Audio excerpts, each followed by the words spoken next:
UP के संभल में पृथ्वीराज चौहान की बावड़ी, तोता मैना की कब्रों और फिरोजपुर के किले का होगा सौंदर्यकरण।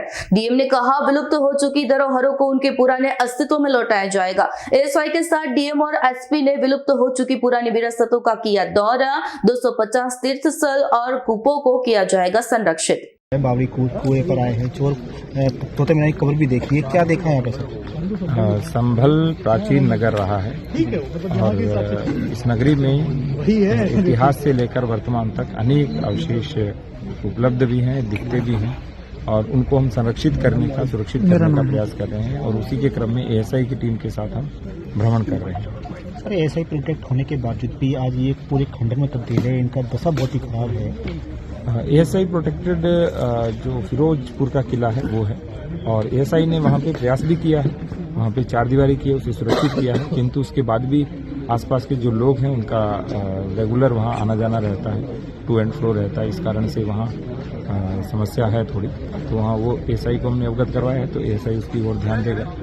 दूसरा जो नीमसार तीर्थ का कुआं है वो यहाँ का सबसे जागृत कूप है, क्योंकि उसी में जल मिला है, तो वो तीर्थ भी जागृत है, मुझे लगता है इस कारण से भी वहाँ पे जल मिला है और मात्र 10 से 12 फीट पर जल है। इसके बाद तोता मैना की जो कब्र है वो भी थोड़ी जीर्ण शीर्ण हालत में, उसी को भी सुरक्षित करने की आवश्यकता है। और चौथे स्थान के ऊपर जो राजपूत काल की बावड़ी है जो पृथ्वीराज चौहान के समय में बनी थी, तो वो भी बहुत सुंदर बावड़ी है, अंदर बहुत भव्य भी है, इसको भी सुरक्षित और संरक्षित करने की आवश्यकता है। सर, जिस तरह से ये संभल पृथ्वीराज चौहान की बावड़ी कही जाती है, उनकी ये उन्हीं की निशानी बताई जाती है बावड़ी कुआं, लेकिन आज ये बड़ी बदहाल स्थिति में है, चोर कुएं के नाम इसको दे दिया गया है। इतिहास को संजोए कि नहीं तो इतिहास आपको छोड़ देगा, तो इतिहास को पकड़ना भी पड़ता है, इतिहास से सीखना भी होता है और इतिहास की चीज़ों को भविष्य में बताना भी होता है।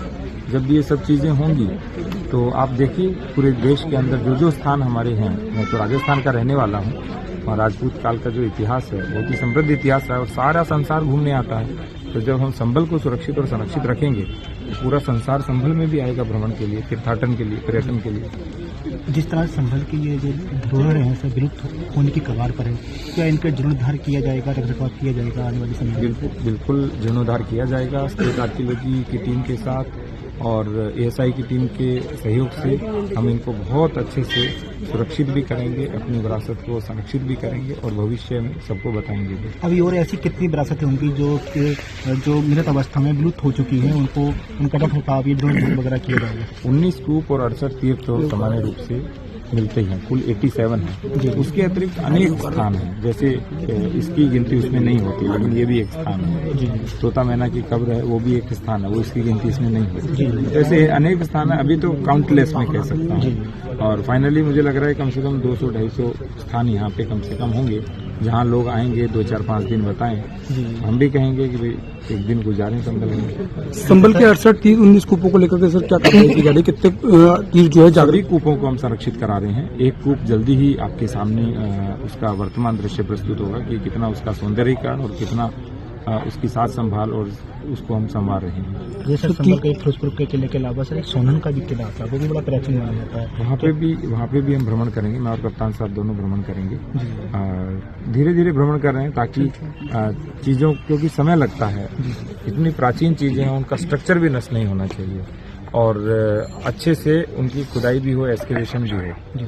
तो धीरे धीरे जितनी भी एएसआई की चीजें हैं और एएसआई से अन्य भी जितनी चीजें हैं उन सभी का भी भ्रमण करें। जितनी चीजें हमारी विलुप्त हो चुकी हैं, जिन लोगों ने इन पर अतिक्रमण कर रखा है, अवैध कब्जा कर रखा है, क्या उन सबको नष्ट करवा जाएगा, हटवा जाएगा? आपने बोला अवैध कब्जा, अवैध तो हटता ही है हमेशा। जी थैंक यू। चलो, અમારી તમામ માહિતીથી અપડેટ રહેવા માટે જોડાયેલા રહો S9 ન્યૂઝ સાથે।